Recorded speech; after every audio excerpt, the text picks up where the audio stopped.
to this edition of the Final Whistle on theirmedia.tv. And indeed, we have an email, info@theirmedia.tv, and we're delighted with our figures. And press the red button on the right-hand side to subscribe to our channel. It's free of charge. Welcome, Anna Moore, to the show. Hi, Pat. Welcome, Chris Price. Good evening, all. And welcome, Joe Waters over there. How are you, Joe? Good, thanks, Pat. Evening, everybody. Evening, Pat. Evening, Joe. Now, Derwin Horan is joining us from Miami. That's if he can get out of the 19th hole. Anyway, we're only joking, Joe, all right? We're only joking. It's a par 5, I believe, so he might be a bit longer. Anyway, we'll start off with the FA Cup because there was no action on... well, there's action tonight, I think, in the Premier League, Chris, I think. Is there? No action tonight. None tonight. There's the next 3 nights there is, yes, but not tonight. Yeah. What day is Monday? Beg your pardon. Tomorrow night I was looking at. Anyway, the FA Cup always show. I think there's still a bit of magic in the FA Cup. I mean, obviously Liverpool, Notts Forest, Chelsea, West Ham, Crystal Palace, Everton, all of those teams that were expected to win did win, except Leicester City, Joe, I hasten to say. But I think that the remarks by Brendan Rodgers, you heard his interview after the match, did you?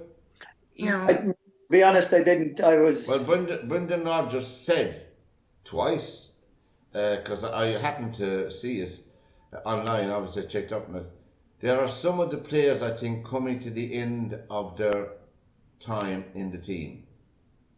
He's probably right, but does that include him?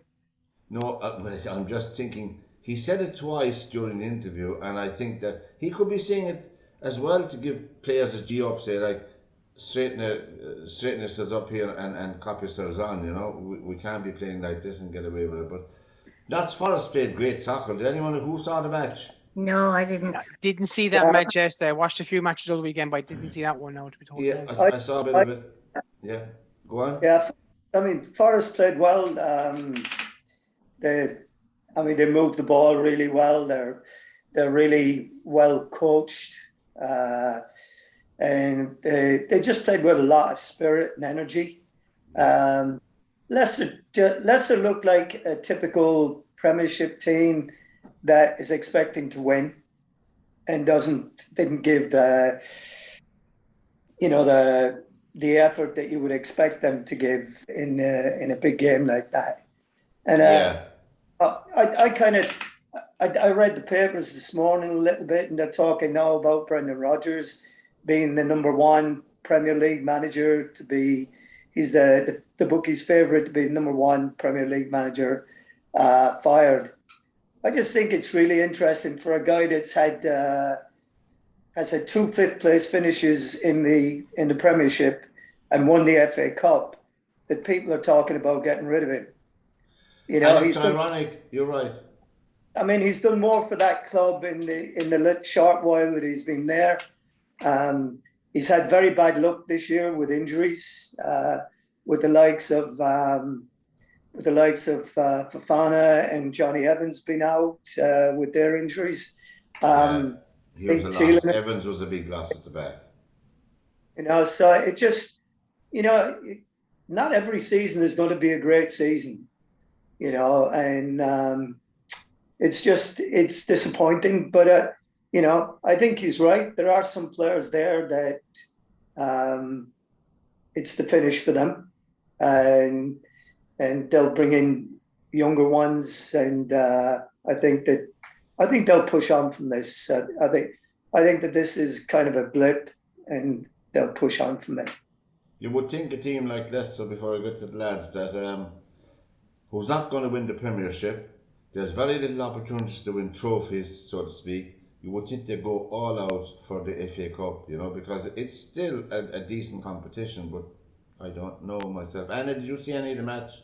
No, I didn't. I was boxing all weekend again with the finals of our under-18s and our under-22 championships. So you were right. I saw the Liverpool one, all right, but what you're saying about Leicester in the beginning of the season, it looked as if they were going to do very, very well in the Premiership. You know, they were up in the first 3 for a long time.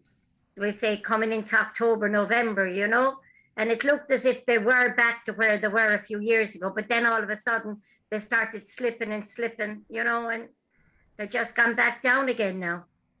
Of course, then, Chris, we have the spectacle of Middlesbrough beating.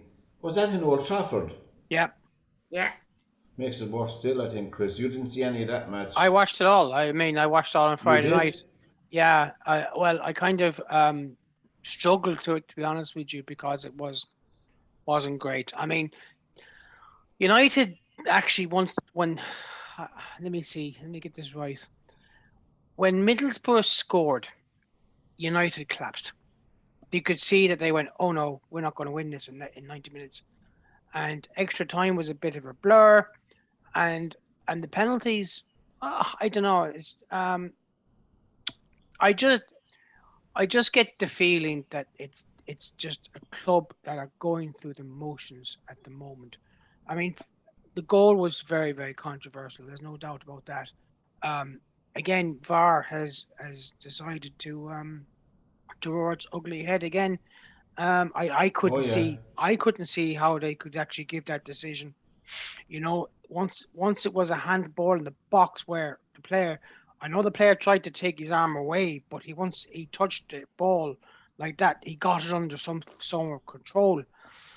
That to me is handball. If a defender had tried to do that, it would have been an absolute stonewall penalty. And I think that's the difference. And for them to turn around and say, well, by the sounds of it, if he had scored, it would have been disallowed. But because someone else scored, that's the reason not to disallow it. And I don't understand. I think that's the contradiction. No logic. Yeah, it doesn't make logic. I mean, it's no logic at all. I mean, so basically what they're saying was that for the goal to be disallowed, the guy who inadvertently, so they say, touched the ball with his hand, he would have had to score it. But because he passed the ball, now there was a lot of people would think that his lob over the goalkeeper was a shot that was just misdirected, and another player seemed to put it away. So was his shot or lob an attempt at a score, or was it a pass? It's so the way it looked to me was that there were too many variables, and it just to me looked like that they were looking for a reason to give the goal. Well, I mean fair though. I mean, to be fair, the game should have been out of sight by that stage. Not disputing that. They were so profligate in missing chances and good chances. They wouldn't even the one Marcus Rashford missed that he didn't even hit the target. Just they should have been 3 or 4 goals up at that stage, and they should have been that incident should not have even been a decider in the factor. Totally agree. You're right, Chris. I mean, the minute that Middlesbrough scored, United just fell apart. Yeah, that went south. And not only that, but they started, at least they had some tempo going early on. They were playing with a little bit of pace, getting the ball out wide, getting beyond people. And then they went back to playing the thing around the back again. And it's so slow, so deliberate that by the time they got even set up an attack, Middlesbrough were all behind the ball. So is this manager an improvement on Ali? Well, this is what we talked about, a few weeks ago, and I forget who asked the question, but what's going on at that club is typical of what goes on at a club when you know that the manager is not going to be in charge next year. Look what happened to Sir Alex Ferguson. When he announced his retirement, everybody at Manchester United took their foot off the gas. And it wasn't until he came back and said, well, no, I'm going to stick around for 1 more year. And then things got ramped up again. Right now.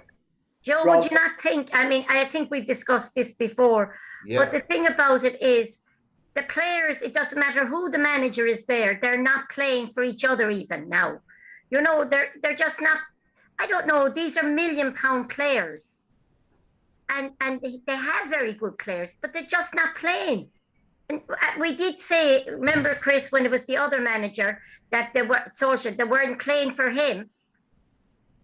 But now it looks like they're not playing for this manager either. So, I think now that most of those players don't even want to be at Man United at the moment.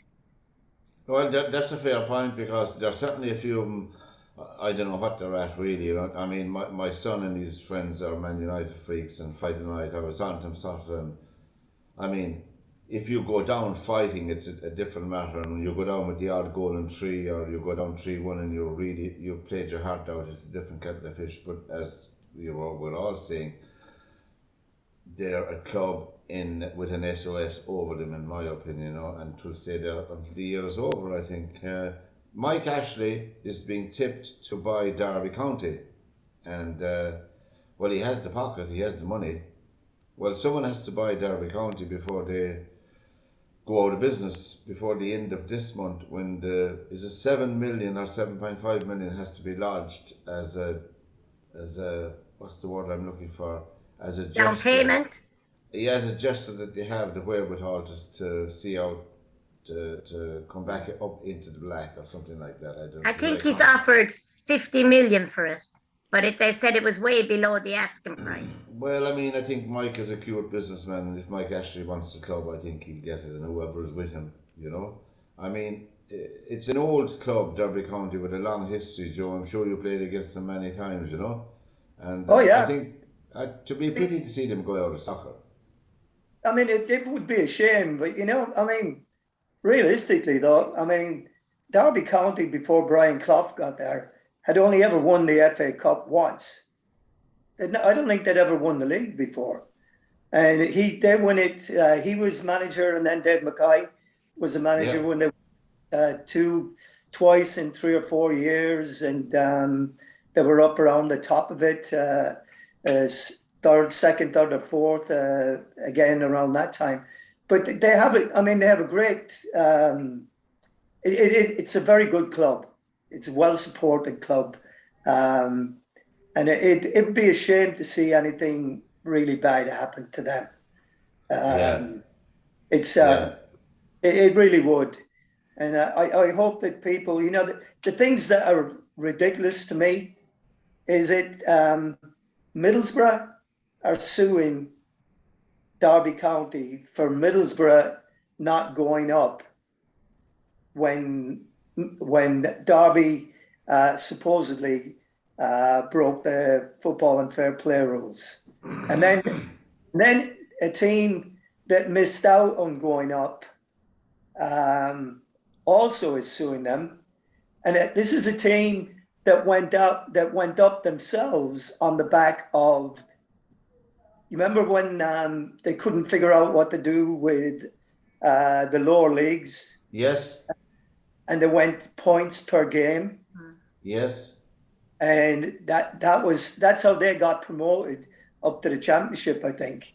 And now they're complaining that, which is totally, I mean, it was totally ridiculous that anybody went that route with it. And now they're trying to sue Derby for saying that Derby, because they spent more money than they were supposed to, stop them getting promoted. So you're right. I think the FA should put a stop to this quickly, because I mean, obviously Man City had to go to the Court of Arbitration, I think, for the second time. I mean, for nefarious carry on with cash as well, you know. But they're a big club, so really they wouldn't get as punished as the clubs on the lower leagues, you know, where the rules can be sort of got around rather than go straight down. You know, we saw that there last year as well, you know. But there you go. It's all about money. The final whistle is the program on theirmedia.tv. Oh, Joe, before we leave the soccer, I should have looked it up. Boreham Wood, where is that in Britain? Yeah, London, I think. Is it London? I'll tell you now. Anyway, while Chris is looking at Boreham Wood, who have they in the next round? I forgot to look. Is it Spurs? No. Anyway, Middlesbrough? Boreham Wood, Luton Everton. Town. They've Everton. Everton, sorry. Luton Town got through. Norwich got through. It's nice to see them, you know. Boreham Wood they're based in Hertfordshire, which is just outside London. Hertfordshire, Boreham Wood. Thank you, Chris. And that's a nice. Well, they have a nice tradition, Joe. You know. Yeah. Did you ever play them? No. They're in the National League anyway, lads. They're the lowest ranked club left in the FA Cup. There you go.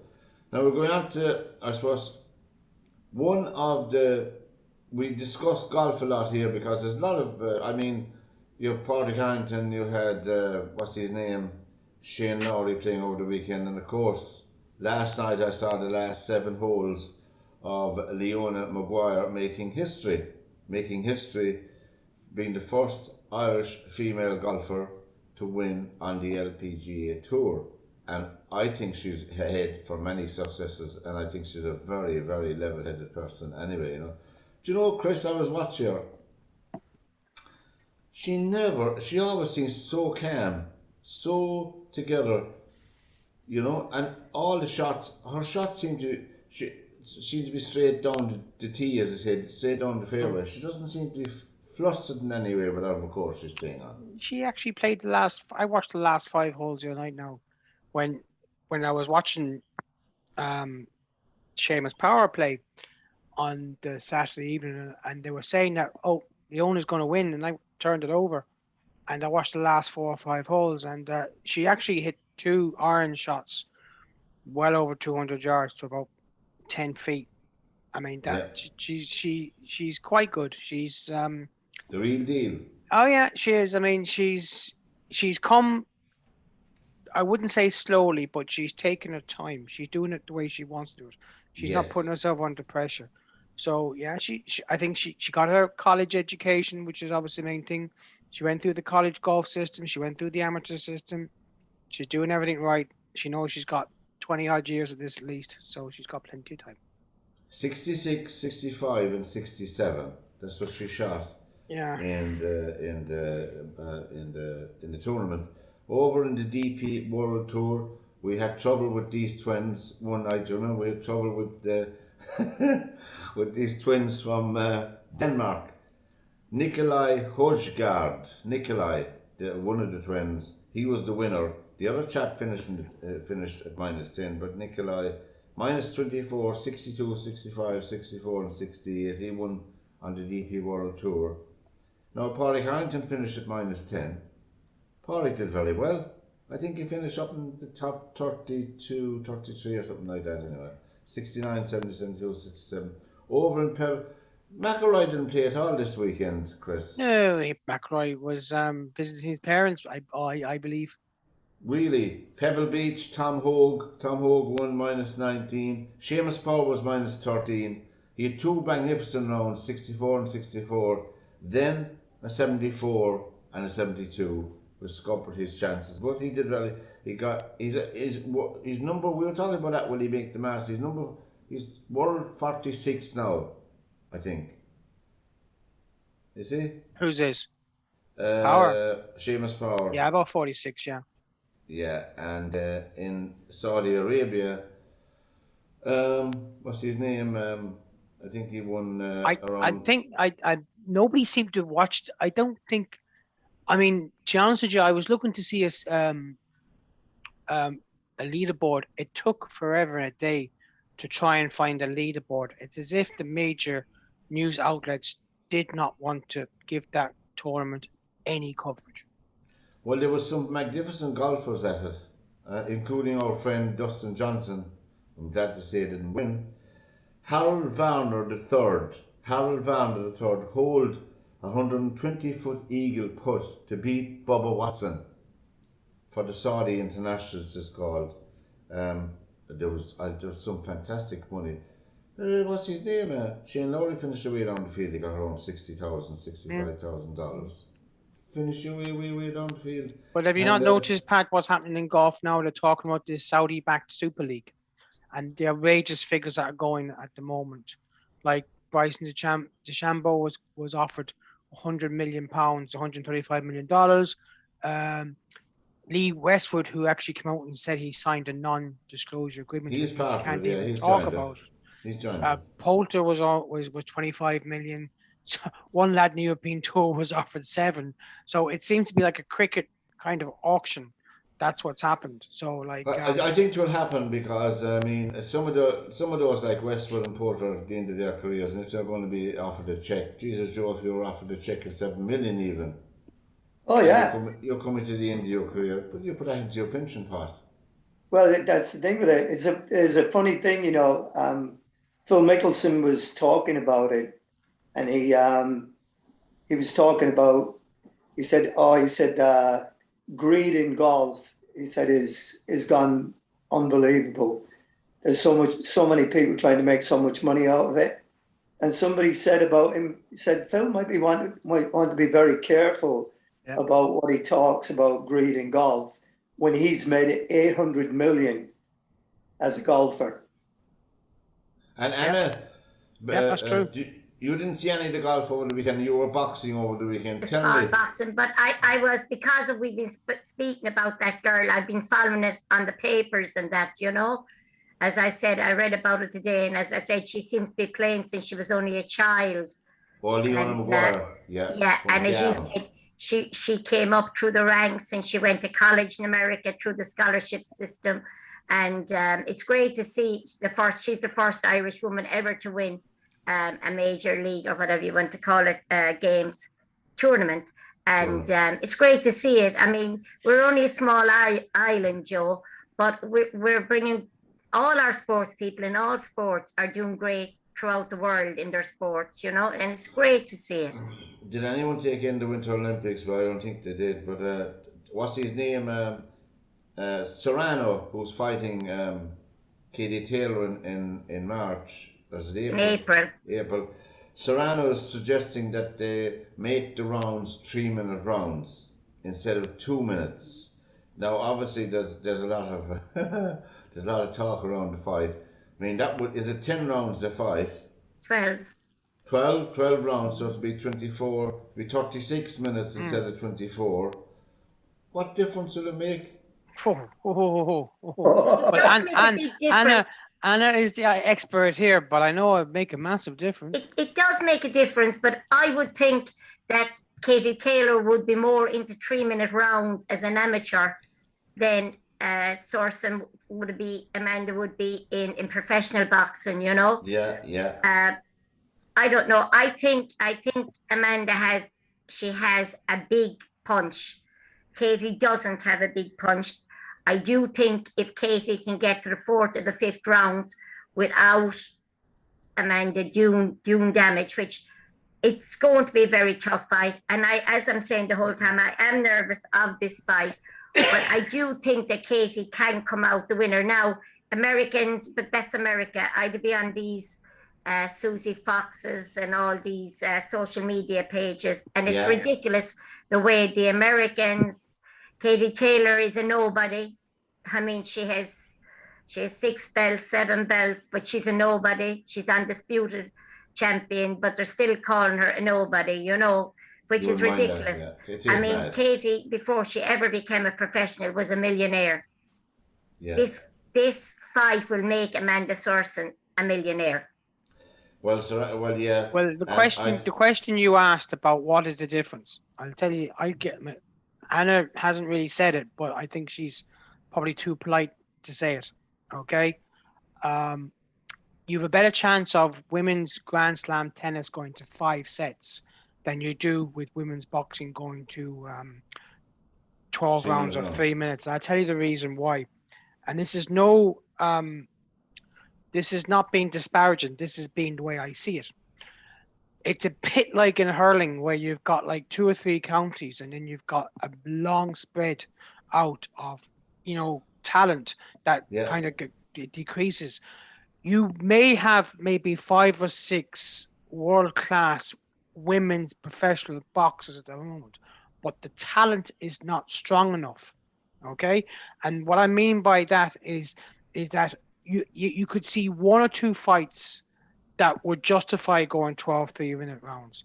Yeah. But you couldn't see women's boxing in totality going because the talent pool is not strong enough to support it. That would be what I would see, right? In a way, it'd be like saying that. Let me try and think of a way that might be the same. It's like, say, at the moment, if you decided to make women's rugby in Ireland a professional league in the country, there may be only 2 or 3 teams, but you couldn't, the talent isn't there to support maybe 12 or 16 teams. Because I can guarantee you, they'd be after about 6 or 7 weeks, they'd be looking at all these one-sided matches going, hang on, what's going on here? We can't, this is embarrassing to us. So what I would think that will be another 15, 20 years down the line. As I said, you have a better chance of 5 sets in women's tennis in the Grand Slams before you get 3-minute rounds. Well, I actually think the likes of Amanda and the likes of Katie Taylor, Clarissa Shields, and those are more than capable of doing 12 3-minute rounds. I do think they are. But that's only 4 boxes. But that's exactly what I was just going to say. For 3-minute rounds, yes, for the top 6 to 8 boxers, but lower down the ranks, like Natasha Jonas and them, they wouldn't be able to go 3-minute rounds. So can you do it in such a way that you have to be at such a level to do 3-minute rounds? You know, that's the only way 3-minute rounds could work. But talking about, we say, the likes and the standard of Katie Taylor and Amanda Sorsen and Clarissa Shields and those, they are more than capable of doing 3-minute rounds. But that's really a big ask, though. When you're going from 2 minutes to 3 minutes, and we're not talking about one round here. We're talking 12 rounds.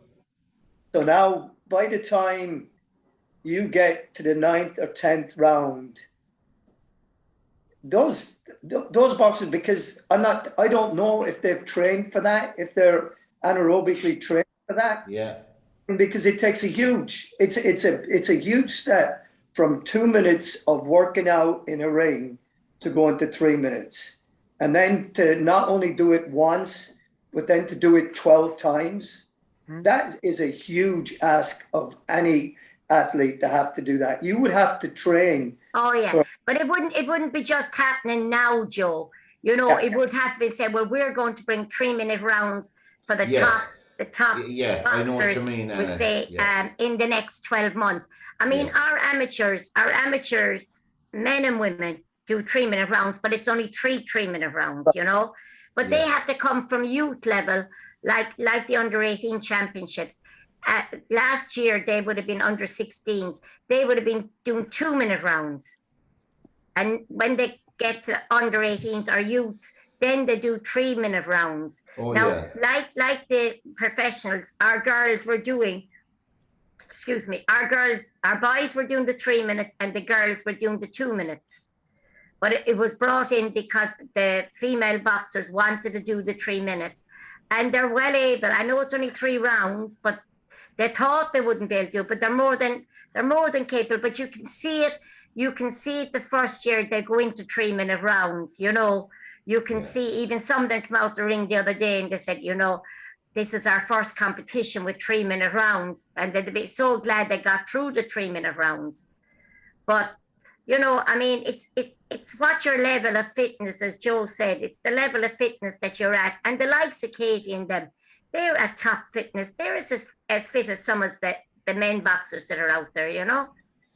Yeah, and of course, before we leave boxing, Chris Eubank Jr., there was because of the personal tragedy in his life and that happened over in Dubai, he's back, and I saw it on YouTube. He had a magnificent, I watched that fantastic fight with Williams. There was a lot of goading, as you know, with Chris beforehand. Yeah, he put him down in the first, second, and the fourth round, and there was a kind of a disputed 11-round knockdown.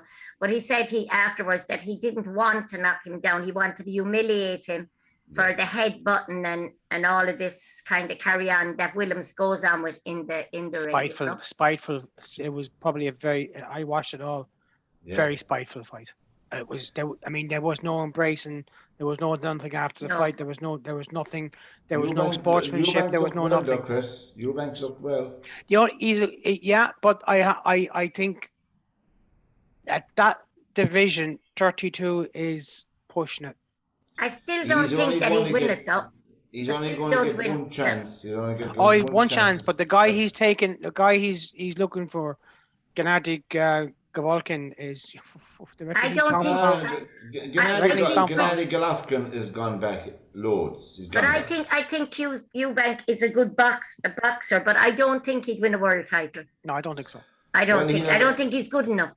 he'll have a big payday against Golovkin. If he can get him over to Britain, I think he might even up the score. Well, I watched the fight on Saturday night, and I just thought it was probably one of the most spiteful fights I've seen.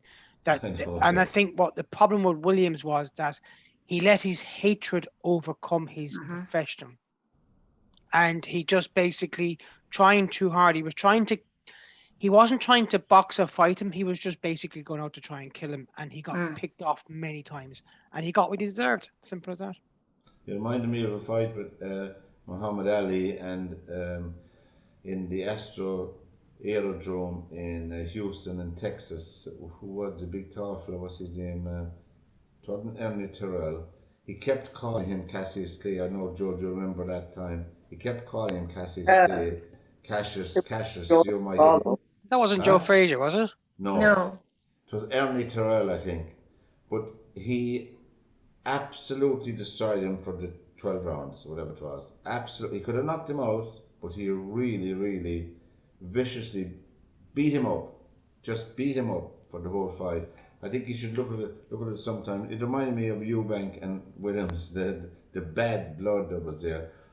What's my name? What's my name? What's my name? You sounded like, what's my name? What's my name?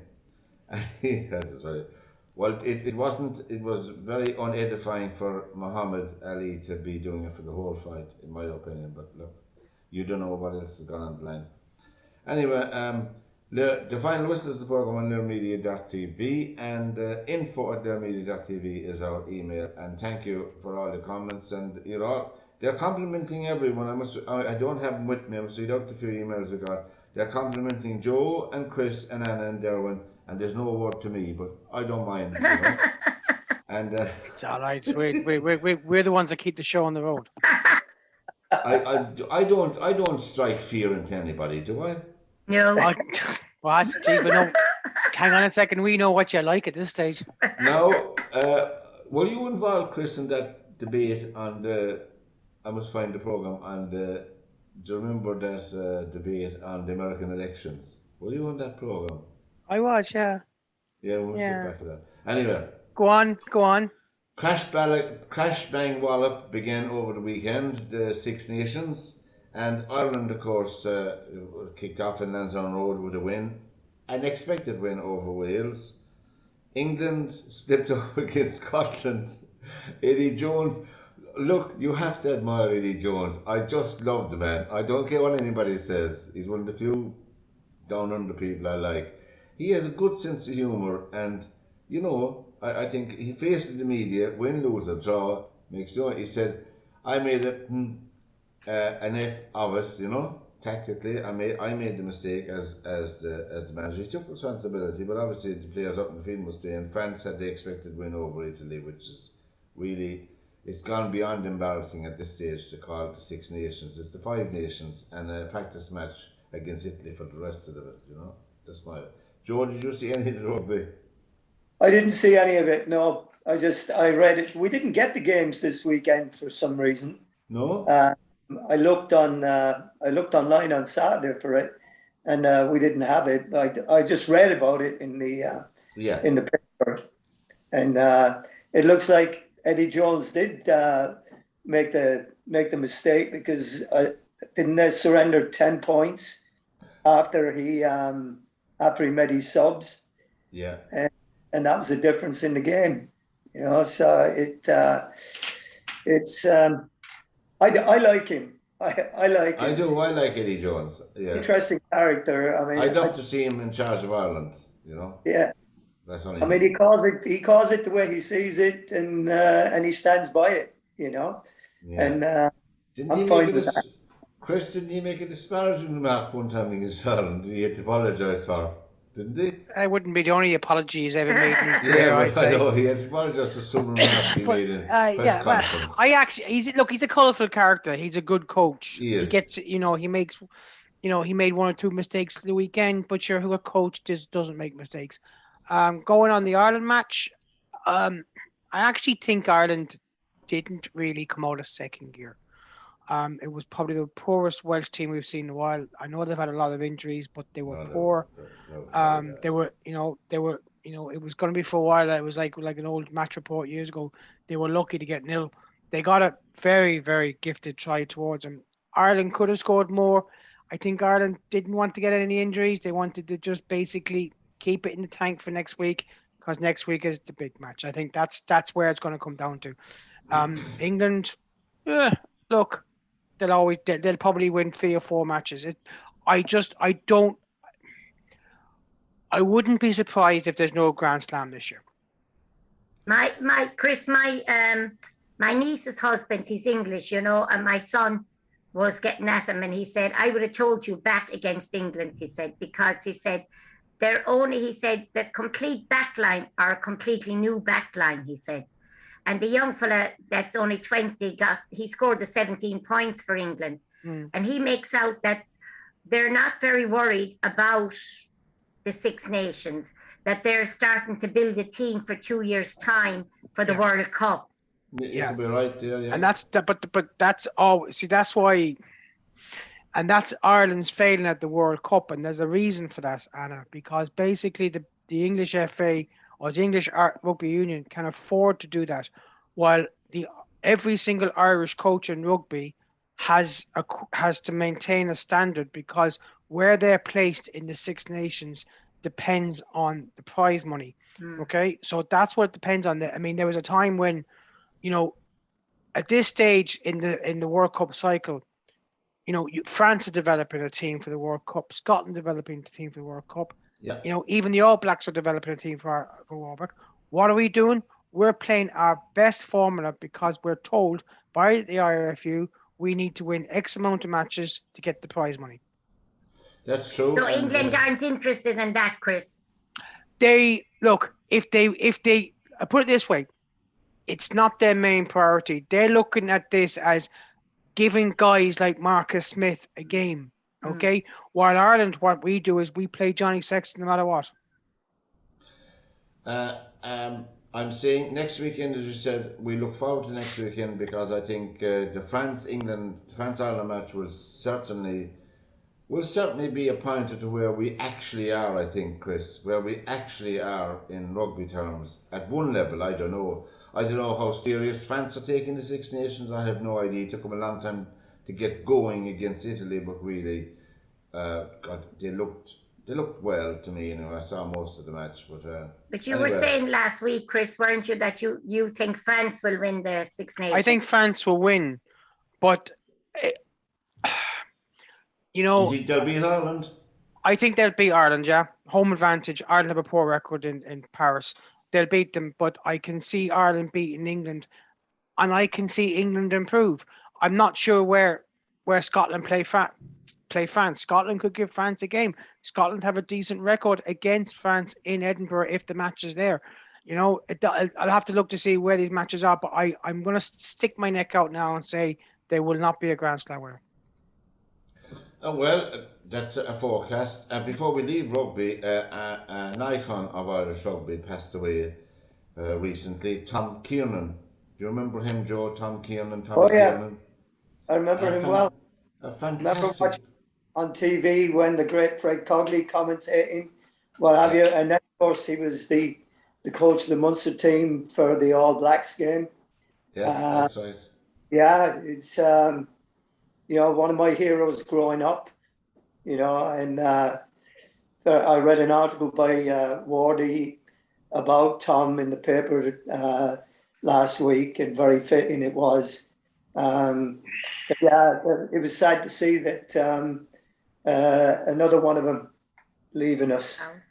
I know, and it's ironic, of course, Tony Ward was blackguarded by the IRFU for a while as well. A fantastic talent. Colm Tucker was as well. Huh? Colm Tucker was as well. He was. Yeah, Colm Tucker, blackguarded, but certainly Tony Ward, if he was in any other, they'd have been accommodating. But anyway, Ollie Campbell was from Dublin 4, so that's why he got it. That's my opinion. But anyway, Ollie Campbell was a fine player as well, obviously an international player of repute, but they could have accommodated Tony Ward anywhere. He was a play anywhere player, a fantastic talent. But anyway, Tony, nice to see Tony Hale and Hartley anyway. I saw him, it was last year. October. I was somewhere else. Anyway, Tom Keane, an icon of Irish rugby, yesterday, and indeed, was it Michael Kiernan? Was it Michael? Michael Keane was the one that got the drop goal in 95. 82. 82, sorry, against. Was it 82? 82? Yeah, 82. 82, I think, yeah. Michael Kiernan. Michael Keane, his And there was nephew. another chap, Moss Finn, from Finn's Corner Shop. They were tailors in the city in Cork. And now... All well to do, Corkman, and where did you go wrong? Be nice, Chris. Be nice. The suit I'm being very nice, Anna. You should say you should say me what I really want to say about it. The suit didn't, Joe. The suit didn't fit me, and the combi coat didn't suit my complexion. So, getting back to soccer, the FAI have dropped their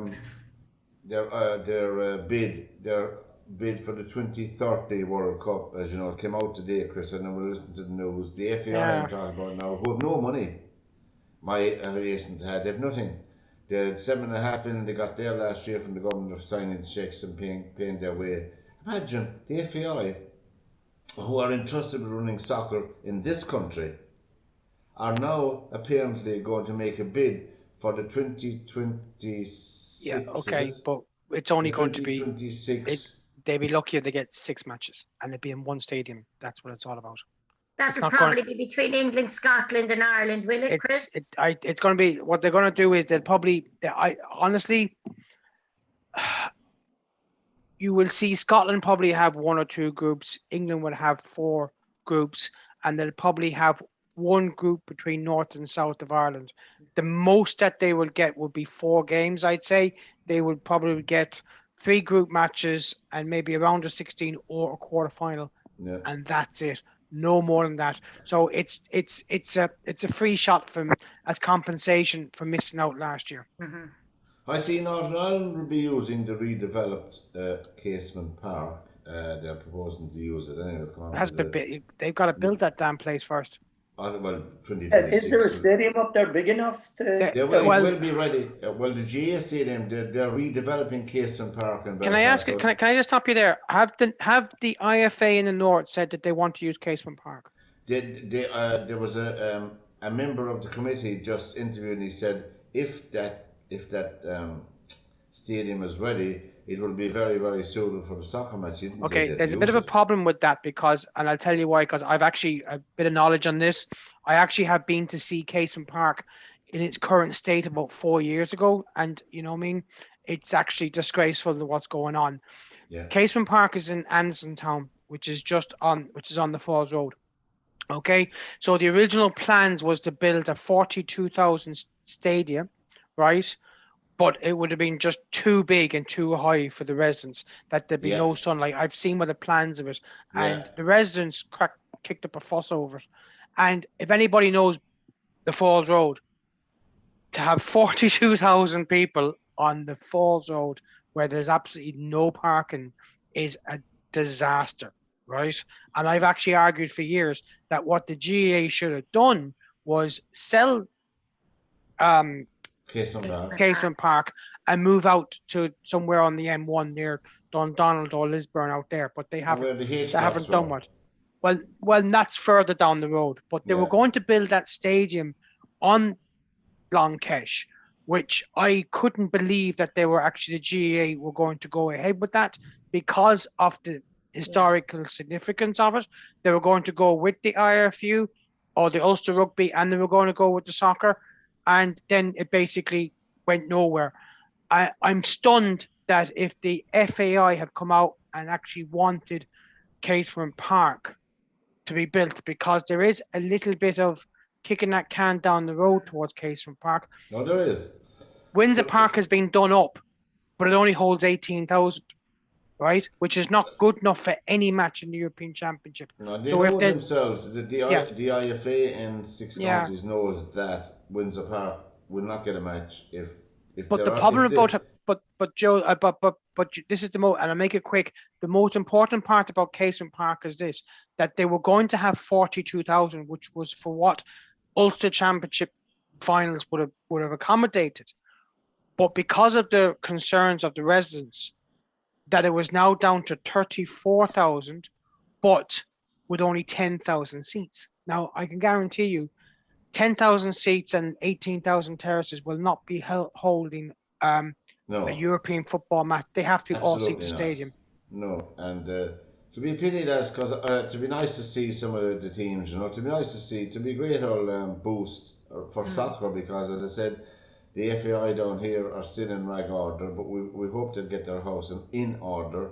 We hope they'll get their finances in order, because it's very, very serious for the development of the game in Ireland, develop of local talent, and indeed. I don't know what to say other than I wish them well, and hopefully it'll come home to roost for them. And the soccer, the VAR soccer, we discussed VAR before in soccer. Soccer in Britain and soccer all over the country. Indeed, I see our local teams. Pike were beaten at home by Benanti. I'm sure you were cheering that now, because I know you're not a Pike fan, but it's tight at the top in junior soccer. Yeah, but they've changed the format now, Joe. They have. What they're doing now is Joe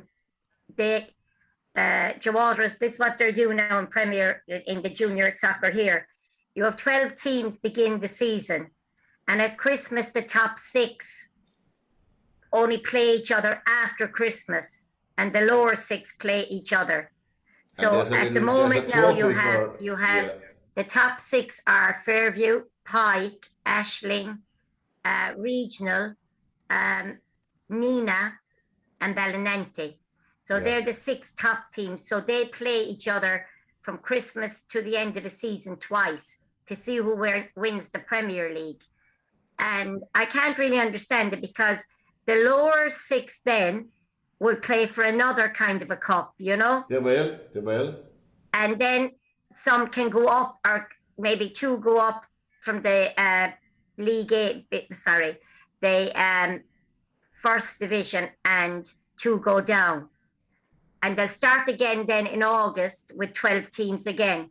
At Christmas do the same, the top 6 teams. But it's very sad, Joe, as you know, I don't know, Chris, but you know, but you had teams in Limerick like Janesborough, Carew Park. Yeah. These kind of teams that were always in the top, and they're nearly literally just not struggling. there. Before the big teams would be Fairview, Reed. Well, you had Caledonians were there, right. Hyde Rangers. Yeah, huh? I was just going to ask about Caledonians, because I mean you had so many clubs. I mean, you had Prospect that were there for a while. Prospect are still there, Joe. Prospect are still there. Yeah. Hyde are still there. Yeah. But to see the teams like we say the Borough that maybe 4 years ago won 2 leagues, maybe, to see Carew Park, who got to the final of an FAI Cup in recent years, and they're not to be seen, which it's very sad. Like, I actually think the standard of junior soccer is gone down, not in all the clubs, I have to say. Well, recently, Anna, sorry for calling across, Regional lost 3 players out of their team to Galway United, who were recruiting for the beginning of the first division, Galway. But Joe, down through the years, as Fairview won their FAIs, we lost an awful lot of players. And when Treaty came, we lost 2 or 3 players to them as well. Well, Fairview have been lucky enough that they had teams, youngsters coming up that have actually, they're very, very good. And they're young, and they have very good manager with Jason Purcell and Stewie Fitzgerald. They're 2 very good managers, who Jason won 3 or 4 FAIs with Fairview, So they're lucky. They're lucky. Long may it continue. Now, the GAA National Leagues, Chris, as you know, began in earnest. Footballers and hurlers in Clare, where we're both residing in County Clare, but I had an eye on the red and white, and they did well, but I wouldn't be getting blown away because there was 2-21 scored against them. I watched the match on Saturday evening, and Cork scored about a goal and 11 before half time and blew Clare out of the water. Limerick. I win a Limerick loss yesterday. Didn't see it because I was elsewhere, but I wouldn't be worried about that. I mean, nobody wins All Ireland's Yeah, but you can lose in them. Feb. Yeah, no. See, this thing about Limerick had a poor league campaign last year as well, and they blitzed everyone in All Ireland. So don't Well, worry they did. about They had that. nine at the end. They finished up with 10 of the All Ireland winning team Yeah, against yeah. Wexford. Look, I think look, if I was a Limerick supporter, I would just kick off my heels for a while. The difference in Clare is that Clare need to build momentum and they just don't have it. I'm in the mood for predictions. There will be 3 teams coming out of Munster this year, and I'm going to say it's going to be Limerick, not in any order. Limerick, Tipperary, and I think Cork may get through against Waterford.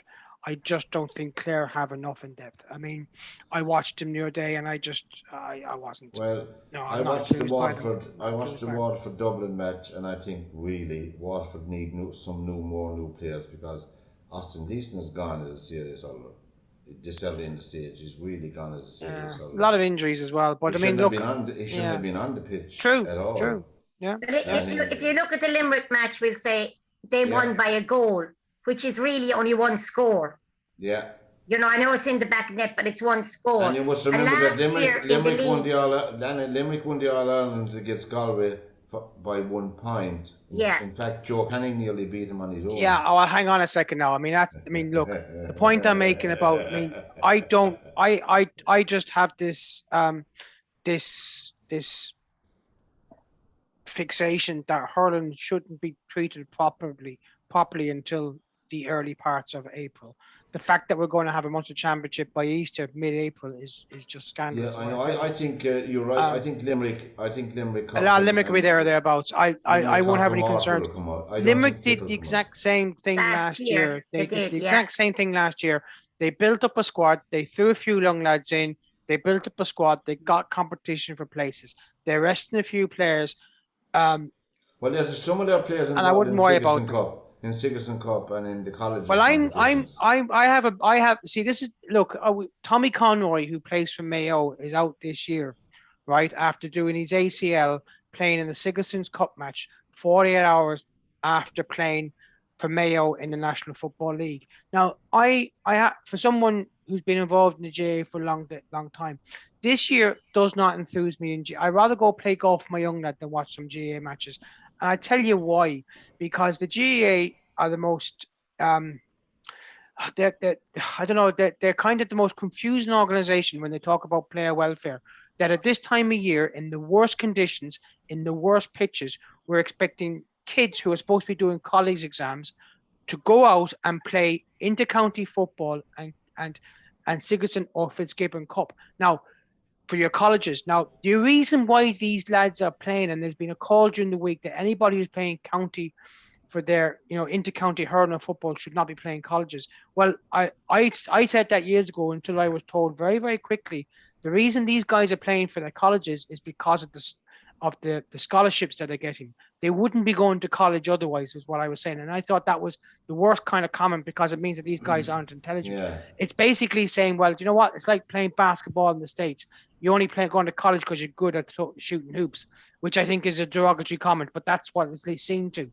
And I just feel that if you're good enough to play inter-county hurling football, then you shouldn't be playing colleges.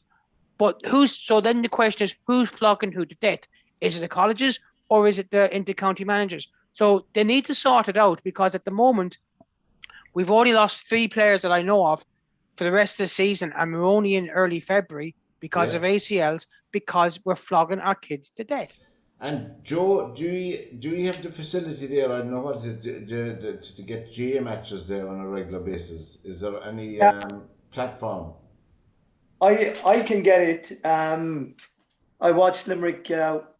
Sorry, Pat, but I watched them in the FA or in the All Ireland final last year.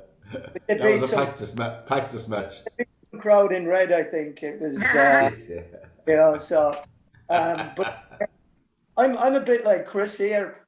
I don't take much notice of it this early on. I kind of think that, like Chris is, they're building for something bigger than what they've got going on right now.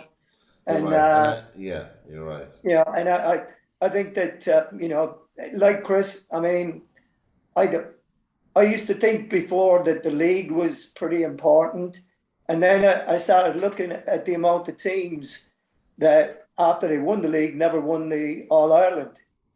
I think so. My own opinion for that is I think I'm a small bit colourblind when it comes. I think if Cork hurlers could win the league, it would mean a lot more to them than other teams. I get the point you're making because Limerick, for instance, don't have to prove anything. They're All Ireland champions the last 2 years, the last 3 or 4. So they don't, but Cork themselves have gone so far and won nothing. They went to the semi-final, they went to the final. So I think psychologically it would mean a lot. Yeah, the problem with hurling at the moment is this: is that we're the GAA are cutting his nose off to spite its face, and and I'm going to get my analogies out in one go there, and they're killing the golden goose, right? That laid that golden egg, because basically what's happened is that to have a split season, and Colin O'Rourke said it last week on TV. He says the problem with the split season now is this, and the split season, for those that don't understand, is that for the first half of the year up until the end of July, you're going to have inter-county, and then after July, August, you're going to have club season. But the problem is that the inter-county players who are being flogged are successful and are flogged by their county team, when they go back to the club team, they're going to have another round of training, and then they're going to, it depends on how long they go, so they're going to have a 12-month season. And my biggest problem about this is this, right, is that with the way that the GAA have set up the season, where the All-Ireland hurling final is on the 17th of July and the All-Ireland football final is on the 24th of July, that about 85% of counties will be out of the All-Ireland race by the end of May. Now, I've been a delegate for my club at a county in Clare, county meetings. And I don't know why they did it, Chris. I'm telling you, I know what they did, but let me tell you why it's doomed for failure. Because I have been to so many county board meetings in the past where the West Clare clubs demanded that the football club championship didn't start until after the August bank holiday, because all their best players, their kids, were on J1 visas to the States and Canada.